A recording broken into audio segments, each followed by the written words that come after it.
Okay, guys, so tonight our goal is to help us start understanding why anger at yourself. Okay, so sometimes our anger is not directed at someone else, it's directed at our own self, right? So we need to figure out what's going on there. So I'm going to be reading to you from the Good and Angry book by David Powlison. It is not part of the Steady Heart method, although I do use what I am learning here as I am as the Steady Heart method is being developed. David Powlison, along with other authors and research articles, are being used to develop the Steady Heart method. But this was just too good to not share with you all. Okay, it says 3 questions to help you understand anger at yourself. Let's unpack the deeper reasons for anger at yourself. To start, you have to consider what standard you measure your failure against. So, what standards are you measuring what you consider to be a failure against? Okay. Um, by the way, it's the same standard by which you'd measure success. Think of your standards as ladders you are trying to climb.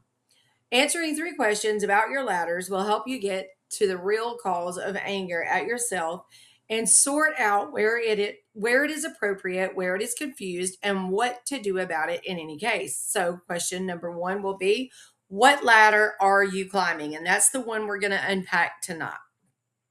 Number 2 is going to be, whose ladder are you climbing?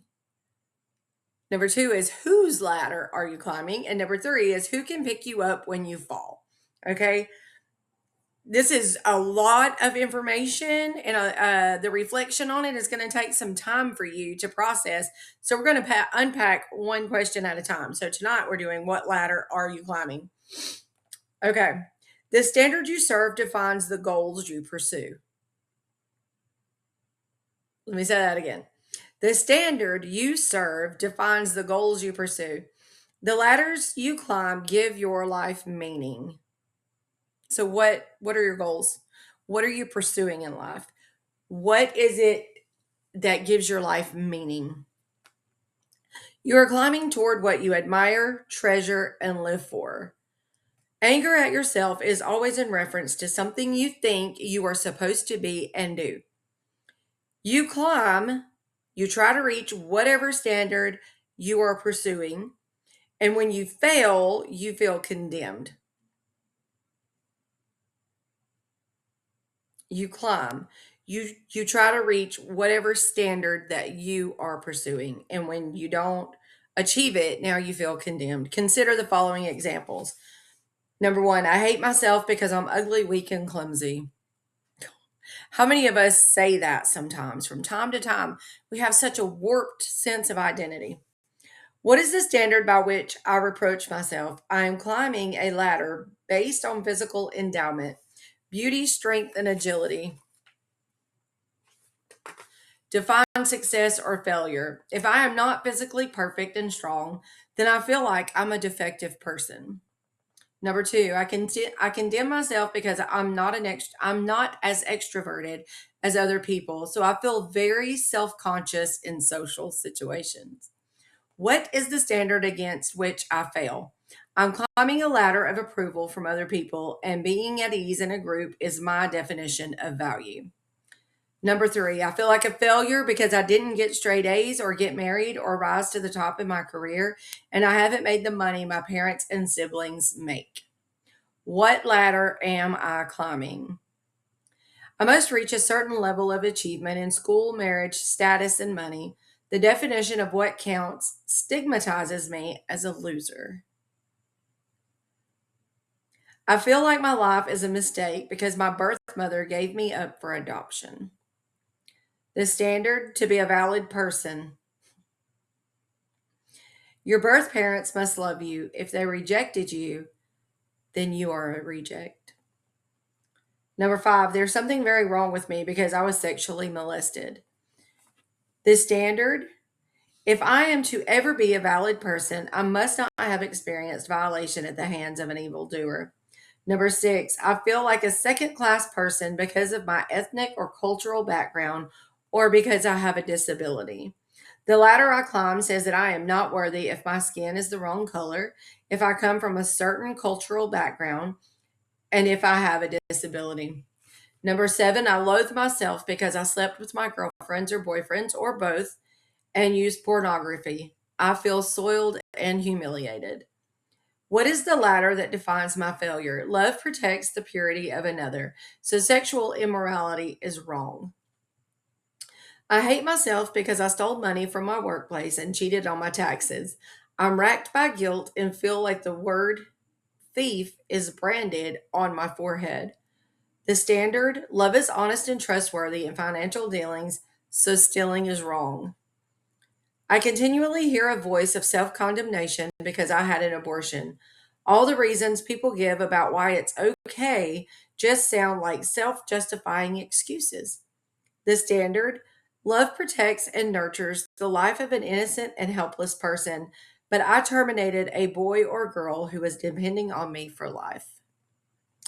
Let's do two things with this list. First, it is always helpful to keep things personal. Do any of these nine ladders identify ways you feel displeased with yourself? Or can you identify with other similar ladders? There are commonalities among us, but we each put our own personal touch on the ladders we climb. We each put our own personal touch on the ladders that we climb.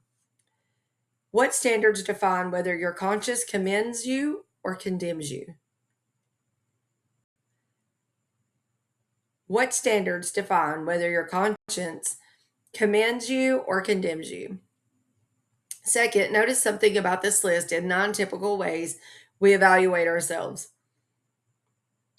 It mixes together three very different kinds of ladders. It makes a big difference what kind of ladder you are climbing. The reason it makes a difference is that some of these standards are true and others are false. Some standards enable us to evaluate ourselves accurately, other standards cause us to misjudge ourselves. The first three express typical social values. We rate ourselves and others rate us by physical attributes, social skills, and achievements. Is it true that your looks, social skills, and accomplishments define you as either a worthy or worthless person? No. These are false standards. They evaluate you according to what goodies you get or don't get out of life. These are non moral issues. When such standards become your criteria, then self condemnation or self affirmation is based on a bogus value. It is no sin not to be pretty or witty. One aspect of sin's deep distorting effect is we think it is a sin. The second three describe life shaping events that some people experience. We might negatively evaluate ourselves, and so might others. Because we were put up for adoption, were betrayed sexually, or we made routinely uncomfortable, or were made routinely uncomfortable because of bigotry. Is it true that your life is valid only if you did not experience adoption, rape, or prejudice? Are you somehow invalidated if you did experience such things? No, such assessments are false. They evaluate you by the hard things you experienced in life. These are moral issues, and in the case of adoption, a mix of rights and wrongs. But in no case was the wrong yours. This standard is false. If such experiences condemn you, you are being condemned by a lie. One aspect of sin's enslaving and blinding power is that we believe falsehoods. I'm going to repeat that. One aspect of sin's enslaving and blinding power is that we believe falsehoods. The final three items describe sins that people commit. We might judge ourselves, and so might others, for immorality, theft, or killing. Is it true that you justly condemn yourself if you are lewd, thieving, or deadly? Yes.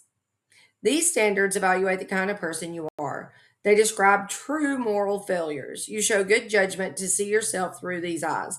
Your conscience is wired to what is true. If such actions condemn you, you are evaluating yourself rightly. One aspect of God's liberating mercy and grace is that we see good and evil for what they are, right? So, God's liberating grace. That sounds good, right?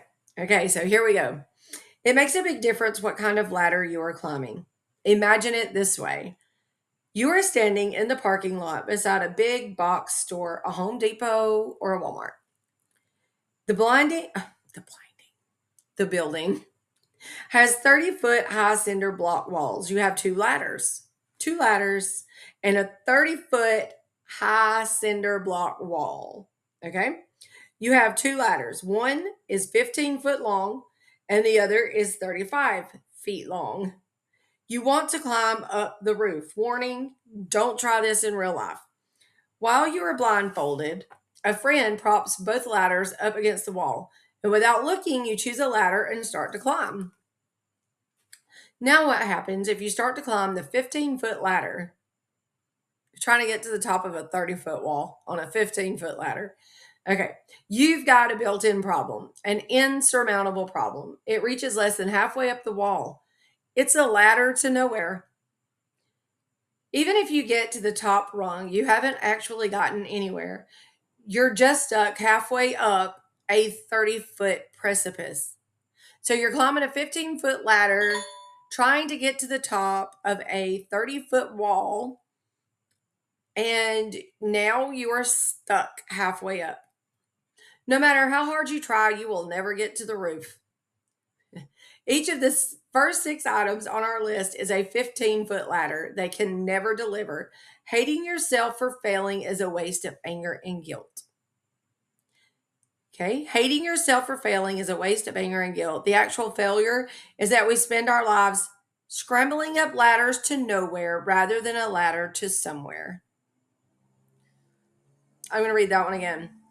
The actual failure is that we can spend our lives scrambling up ladders to nowhere rather than a ladder to somewhere. When you're committed to climbing a 15-foot ladder, life never really works. You can't undo these failures or have the hard things that happen to you go away. You'll feel temporary happiness when you get up a few rungs, only to feel disappointment that success wasn't what you hoped it would be. If someone else is higher up the ladder than you may start to feel jealous and inferior. You're a relative failure. If there's someone else lower down the ladder, you feel superior because you're higher up than they are. You fight them off and compete like a madman to scramble up to nowhere. You can never get to the roof, and in the end, you wind up in a heap. The 35-foot ladders reach all the way to the roof. Those items reveal the kind of person you are. Some readers probably noticed that they stated 3 of the 10 commandments in Street Talk. Theft and other financial duplicities, that's the 8th commandment. Adultery and other immoralities, the 7th commandment. Murder and other aggressions, the 6th commandment. All God's commandments teach us what faith and love look like. Open your heart to Him. Open your hands and ask for help. Love your God with all that you are. Trust Him, listen to Him, take refuge in Him, cling to Him, obey Him, fear Him, rejoice in Him. Those ladders reach all the way to the rooftop. That's one of my favorite parts. And love other people with the same concern you have for yourself. Give to them, forgive them, care for them, help them. Those two are 35-footers. It says, love others with the same concern that you have for yourself. Give to them, forgive them, care for them, help them. Those go all the way to the roof. Those will get you where you want to go. The big ladders do humble us by our failures, and we all fall short in faith and love. It is a great grace when you come to realize that these are your true failures. When what most dismays you about yourself are failures to trust and love, you become aware of the self-absorption that is the deepest plague of your heart. What's your heart look like? And in the divine paradox of the grace of God, recognizing failure on the big ladders opens your eyes to something unimaginably wonderful. You come to understand the love of Jesus. because you have come to know that you need his mercy, protection, and strength more than anything else in the world. Our experiment in the Home Depot parking lot teaches something profound about anger at self. Sorting out the standard is the first step to straightening out a distorted conscience and making sense of anger at yourself. Is your self evaluation against an accurate or inaccurate standard? Is your self evaluation against an accurate or inaccurate standard? Are you stuck on a ladder to nowhere? I've been stuck on a ladder to nowhere before. Do you hate yourself for falling down a ladder that doesn't get anywhere, even if you reach the top?